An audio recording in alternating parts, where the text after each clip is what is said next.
তো বন্ধুগণ, আজকে আবার একটা নতুন ভিডিও নিয়ে আপনাদের সামনে চলে এসেছি। তো আজকের টপিকটা হচ্ছে সংসারের সঙ্গে আসক্তি ছিন্ন হওয়ার পথ কী।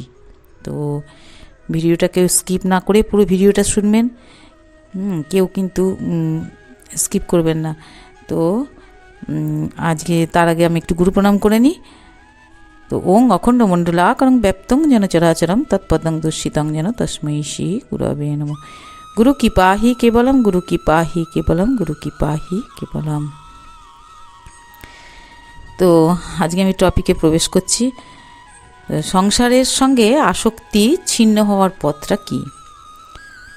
দুটো আছে, একটা হচ্ছে সঙ্গ বর্জিত ও নির্বৈর সর্বভূতেষু, অর্থাৎ ভগবানের ভক্ত হলে, তার জন্য কর্ম করলে, তার শরণাগত হলে তবে কি হয় আমাদের, সেটা কি হয়।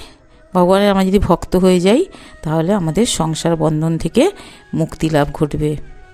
ভগবান এদের সম্বন্ধেই বলেছেন যে সঙ্গ বর্জিত, অর্থাৎ সেই ভক্তর সংসারে আসক্তি, মমতা এবং কামনা একেবারেই থাকে না।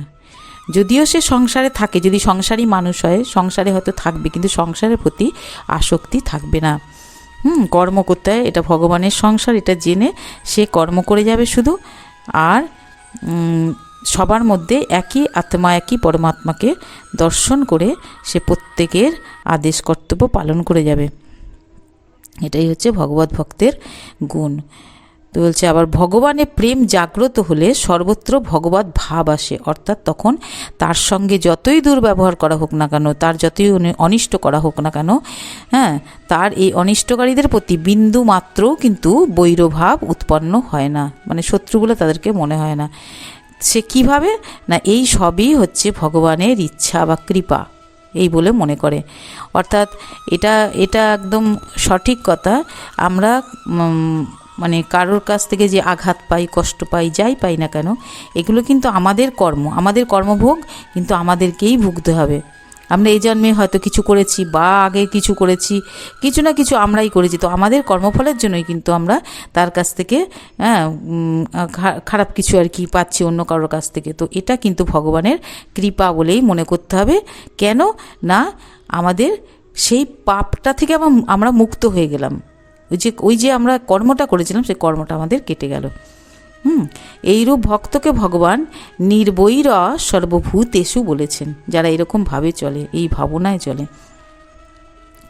তা ভগবান কি বলেছেন, মনা ভব, মন ভক্ত মদ যাজি মাং নমস্কুরু মা মে বৈশ্বাসী যুক্তই বমাত্মানং মৎপরায়ণ। অর্থাৎ হে অর্জুন, তুমি আমার ভক্ত হও, মদগত চিত্ত হও, আমার পূজনকারী হও, আমাকে প্রণাম করো। এইভাবে আমার সঙ্গে তুমি যদি যুক্ত হও এবং আমার মত পরায়ণ হও, তবেই তুমি আমাকে লাভ করবে। এটা কিন্তু অর্জুনকে ভগবান নিজে, কৃষ্ণ নিজে কিন্তু এই কথাটাই বলেছেন। তো আমরাও যদি ঠিক অর্জুনের মতন এইভাবে, অর্জুনকে যে কথাগুলো উপদেশ দিয়েছেন, আমরা যদি এইভাবে চলতে পারি, তাহলে কিন্তু আমরাও ভগবানকে, কৃষ্ণকে লাভ করতে পারবো।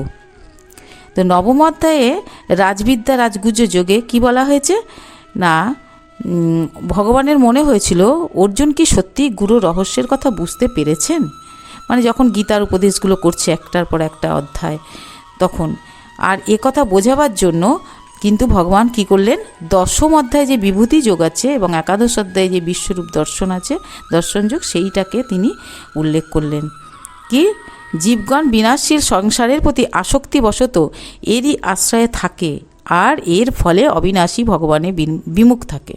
তাহলে আমরা সংসারে, এই মায়ার সংসারে আসক্তির জন্যই কিন্তু আমরা ভগবত বিমুখ হয়ে ঘুরে বেড়াচ্ছি। একটু পুজো দিতে হয়, দিই, কিন্তু তাকে ভালোবাসি না, তাকে ডাকি না, সেইভাবে তাকে কাছে পাওয়ার চেষ্টা করি না, এই কিন্তু সংসারের আসক্তির জন্য।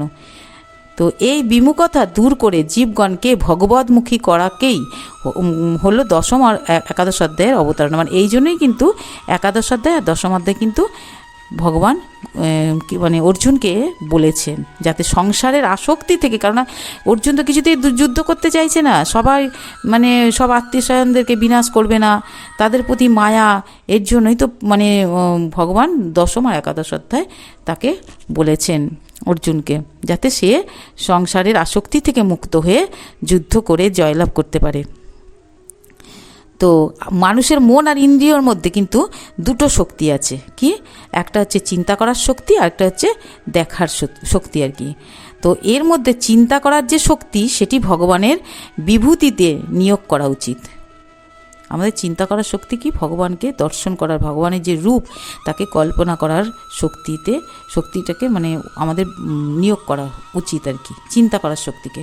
অর্থাৎ যে কোনো বস্তু বা ব্যক্তি ইত্যাদিতে যা কিছু বিশেষত্ব, মহত্ব, অলৌকিকত্ব অনুভব হয়, মন আকর্ষিত হয়, সেইগুলো ভগবানেরই মনে করে সেই স্থানে ভগবানকেই চিন্তা করা উচিত। অর্থাৎ যার প্রতি আমাদের আকর্ষণ হবে সেগুলোর প্রতি আমরা দেখব তার মধ্যেই ভগবান বিরাজ করছে, এরকমভাবে আমাদের চিন্তা করা উচিত। হ্যাঁ, আর আরেকটা শক্তি আমাদের কি আছে, দেখার শক্তি। এটা কিন্তু মনের শক্তির কথা বললো, চিন্তার শক্তির কথা বললো। এবার আরেকটা শক্তি আছে দেখার শক্তি, ইন্দ্রিয় শক্তি। তো সেটাও কি করতে হবে, ভগবানের নিয়োজিত করতে হবে। ভগবানের দিব্য অবিনাশী বিশ্বরূপে অনেক রূপ আছে। সারা বিশ্বে যত কিছু আমরা দেখছি সবই তো ভগবানের রূপ না। তো এই জগৎ সংসার এই বিশ্বরূপেরই এক অঙ্গ। সাধক কি করবে না, এই দৃষ্টিতে মানে সকল পরমাত্মা স্বরূপী সবাইকে দেখে, সব কিছুর মধ্যে একই পরমাত্মা বিরাজ করছে, এইভাবে কিন্তু এই জগৎ সংসারকে দেখতে থাকবে। আর সেই জন্যই ভগবান একাদশ অধ্যায়ে অর্জুনকে তার বিশ্বরূপ দর্শন করিয়েছেন। তো অর্জুন এই ব্যাপারে দুটো মানে প্রার্থনা করেছেন, কি যে ভগবান আপনাকে কেমন করে জানবো আর কোন কোন ভাবের সাহায্যে আপনাকে চিন্তা করব। এর উত্তরে ভগবান চিন্তা শক্তি ব্যবহারের জন্য বিভূতি, যেটা আগে বলা হলো সেটা বলা হয়েছে। আর একাদশ অধ্যায়ে কী বলেছে, দুষ্টু মিচ্ছামিতে রূপমৈশ্বরম পুরুষোত্তম, মানে কি না, হে পুরুষোত্তম, আমি আপনার ঈশ্বরীয় বিশ্বরূপ দর্শন করতে ইচ্ছা করি। ভগবান তখন অর্জুনকে বিশ্বরূপ দর্শন করালেন এবং সেটি দেখার জন্য তাকে দিব্য চক্ষু প্রদান করলেন। দিব্যং দদামি তে চক্ষু পশ্য মে যোগমৈশ্বরম। অর্থাৎ ভগবান বলেছেন, অর্জুন তোমাকে আমি দিব্যচক্ষু প্রদান করছি, যার সাহায্যে তুমি আমার ঐশ্বরিক সামর্থ্য অবলোকন করো, মানে আমার ঐশ্বরিক রূপ দর্শন করতে পারো। এর তাৎপর্য এই যে সাধক তার চিন্তা দর্শন শক্তি যেন ভগবান ব্যতীত অন্য কোনো স্থানে ব্যয় না করেন। অর্থাৎ সাধক চিন্তা করলে কেবল পরমাত্মারই চিন্তা করবেন আর তাকেই দর্শন করবেন, এটাই করা উচিত। ভগবৎ প্রাপ্তির যে পথ ভগবান এখানে বলেছেন তা পরিপূর্ণভাবে ভগবৎ প্রাপ্তির পথ। তার তিনটে জিনিসের সাহায্যে আমরা ভগবানকে দর্শন করতে পারবো বা তাকে প্রাপ্ত করতে পারবো। কি, মত কর্মকৃত, অর্থাৎ কি স্থূল শরীর দ্বারা ভগবানের পরায়ণ হতে হবে। আমাদের শরীর দিয়ে আমরা ভগবান পরায়ণ হব, ভগবানকে ভক্তি করব। মত পরম, মানে সূক্ষ্ম কারণ শরীর দ্বারা ভগবৎ পরায়ণ হতে হবে। আমাদের সূক্ষ্ম শরীর আছে, সেটা দিয়েও ভগবৎ পরায়ণ হতে হবে। স্থূল দিয়েও হবে আর সূক্ষ্ম দিয়েও করতে হবে। মদ ভক্ত, মানে স্বস্বরূপ অর্থাৎ স্বয়ং, এর দ্বারা ভগবানের পরায়ণ হতে হবে। কারণ আমি ভগবানের, ভগবান আমার, এই কথাটা আমাদের ভাবতে হবে। এ হলো কেবল স্বরূপের স্বীকৃতি। হ্যাঁ, এই তিনভাবে যদি ভগবৎ পরায়ণ আমরা হতে পারি তাহলেই কিন্তু আমরা ঈশ্বরকে প্রাপ্ত হতে পারবো। এটা গোবিন্দ নিজে মুখে বলেছেন, গীতায় উল্লেখ করেছেন। তো আজ এই পর্যন্ত, কাল আবার অন্য কোনো ভিডিও নিয়ে আপনাদের সামনে হাজির হব।